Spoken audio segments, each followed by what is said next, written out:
kind of interesting how much of your time spent being awake is just to decide where you spend your time while you're asleep, and how much it says about your net worth or societal respect. In modern society, you either end up living in a van down by the river because you're a digital nomad and a good saver, or you end up living in a van down by the river because you're down on your luck and homeless. Or maybe you're a motivational speaker. Van life existed before the internet, obviously, but it was mostly for pedophiles, drug addicts, or people that played in bands.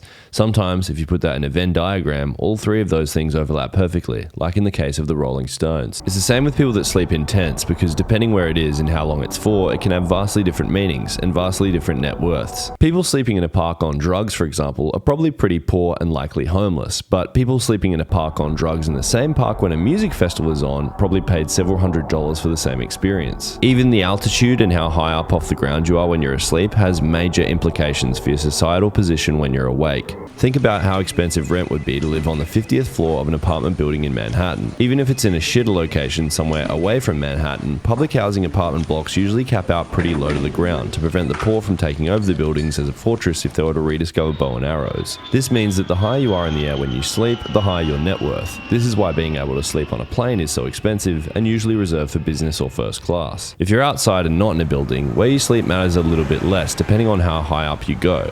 For example, if you sleep at the top of a mountain, you're a rugged hiker and cool camper guy, compared to if you sleep in an empty field somewhere, like some village idiot who's been ejected from the town perimeter. This is what happened to me before I made this video. This would also make a bow and arrow come in handy again, which I am currently looking into. Astronauts are also some of society's most respected members because they sleep so high up off the ground that they've left the atmosphere, and whole teams of scientists exist to support the infrastructure that allows them to sleep there. People that sleep underground are usually very poor and living in a sewer system. That is why our poo is in the sewer, because it is yucky and it needs to be far away from us, but it cannot be above us. It would be weird if our poo was above us. People that live several floors underground usually work in a mine, but don't often sleep there. It's strange to sleep underground. Society, and even people rejected from society, have agreed to only go 1 or 2 floors max below ground, because otherwise it's weird.